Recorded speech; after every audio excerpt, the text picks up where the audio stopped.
वैदिक ज्योतिष कर्म और पुनर्जन्म के सिद्धांत पर निर्भर करता है और जीवन की शुरुआत से ही लोग इस सवाल से परेशान रहते हैं कि मृत्यु के बाद क्या होता है। हम इस जीवन में किस उद्देश्य से आए हैं? खैर, इसका उत्तर कर्म और पुनर्जन्म के दर्शन में छिपा है। आप इस जीवन में जो कुछ भी हैं, वह आपके पिछले कई जन्मों के कारण है। विभिन्न धर्म पिछले जन्म, पुनर्जन्म और कर्म के साथ उनके संबंध की विभिन्न अवधारणाओं में विश्वास करते हैं। हालांकि इन सब का मूल संबंध बहुत ही गहन, गहरा और समझने में जटिल है। कुछ लोग कहते हैं कि यह कई जन्मों का एक चक्र है, जबकि कुछ कहते हैं कि यह एकमात्र जीवन है जिसे हम जी सकते हैं और इसमें वापस आने का कोई रास्ता नहीं है। आइए कर्म और पुनर्जन्म के पीछे की सटीक अवधारणा और इन दोनों से जुड़ी हर चीज को समझें। तो दोस्तों, वीडियो पूरा देखने से पहले चैनल को सब्सक्राइब जरूर कीजिएगा। तो दोस्तों, चलिए वीडियो की शुरुआत करते हैं। कर्म क्या है? ज्योतिष के अनुसार हम में से प्रत्येक के पास वाइब्स और ऊर्जाओं का एक संयोजन होता है। यह न केवल हमारे जीवन के उद्देश्य को दर्शाता है, बल्कि हमें हमारे कर्मों का अधिकार भी देता है। आपकी कुंडली में ग्रह अच्छी और बुरी दोनों तरह की ऊर्जाएं लेकर चलते हैं और न केवल वाइब्स बल्कि जीवन के विभिन्न पहलुओं में परिणाम भी देते हैं। आप हमारे विशिष्ट ज्योतिषियों से कुंडली विश्लेषण द्वारा इस संपूर्ण अवधारणा को समझ सकते हैं और पिछले जीवन का प्रतिगमन प्राप्त कर सकते हैं। लेकिन कर्म वास्तव में क्या है? सिर्फ हमारे द्वारा किए गए कार्य? नहीं, कर्म वास्तव में वह बल या शक्ति है जो आपके द्वारा कुछ करने पर उत्पन्न होती है। कर्म के नियम के अनुसार जीवन आपको आपके द्वारा किए गए कार्यों के लिए दंडित नहीं करता है, बल्कि यह आपको आपके द्वारा किए गए कार्यों के लिए दंडित करता है। कर्म 3 प्रकार के होते हैं। इनमें से संचित कर्म आपकी आत्मा को आपके पिछले पुनर्जन्मों से जोड़ता है, जबकि प्रारब्ध कर्म आपके पिछले कर्मों के आधार पर आपके वर्तमान जीवन को आकार देता है। कुंडली से कर्म की अवधारणा कैसे समझें? शनि ग्रह को जानते हैं? हाँ, यही है।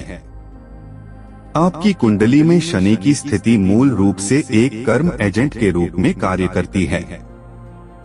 इसके अलावा 7.5 की अवधारणा आपके कर्म चक्र से संबंधित है। यह वह चरम समय होता है जब आप शनि के तीव्र तरंगों का सामना करते हैं और अपने कर्मों के बकाया क्षेत्रों का आत्मनिरीक्षण करने के लिए खुद को मजबूर करते हैं। इनके अलावा विभिन्न अन्य योग और ग्रह युति भी आपको आपके जीवन में किए गए कर्मों के बारे में बताएंगे। पुनर्जन्म क्या है? पुनर्जन्म बहुआयामी है। सदियों से हमारे धर्म में ऐसी सांत्वनापूर्ण आस्था मौजूद है जो लगातार मृत्यु के भय को खत्म करती है।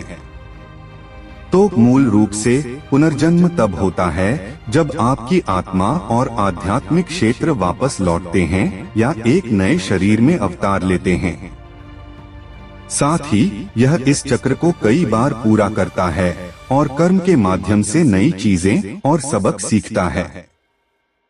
आप आत्माओं के शरीर बदलने के इस चक्र को संसार भी कह सकते हैं। प्रकृति के दोहराए जाने वाले नियम के तहत आपने पौधों, जानवरों, आध्यात्मिक प्राणियों या किसी भी रूप में पिछले जन्म लिए होंगे। सरल शब्दों में, यदि आपकी आत्मा जीवित है तो आपका वह जीवन स्वतः ही आपके पुनर्जन्म चक्र में जुड़ जाता है। इसके अलावा खाली हाथ आए थे और खाली हाथ जाएंगे वाक्यांश पुनर्जन्म पर भी लागू होता है। इसलिए जब आप मरते हैं तो आपके पास जो कुछ भी था, चाहे वह धन हो, जमीन हो या कोई भी भौतिक संपत्ति हो, आप उन्हें अपने किसी भी जीवन में अपने साथ नहीं ले जाएंगे। आपके साथ सिर्फ आपकी आत्मा ही जाती है, जो आपके जीवन की एक पूरी तरह से नई किताब लिखती है। कर्म और पुनर्जन्म के बीच संबंध। कर्म और पुनर्जन्म आपस में बहुत गहराई से जुड़े हुए हैं। यह आपके कर्मों के अनुसार है कि आप अपने अगले जन्म में क्या भुगतते हैं। यह कुछ इस तरह है, आप जो बोते हैं वही काटते हैं। कर्म और पुनर्जन्म एक साथ बताते हैं कि आप में से कुछ लोग इस जन्म में अपने कर्मों का फल नहीं भुगतते हैं, लेकिन अपने अगले जन्म में उन्हें भुगतना पड़ सकता है। इसके अलावा इस चक्र में एक छेद भी है जिसे मोक्षा के नाम से जाना जाता है।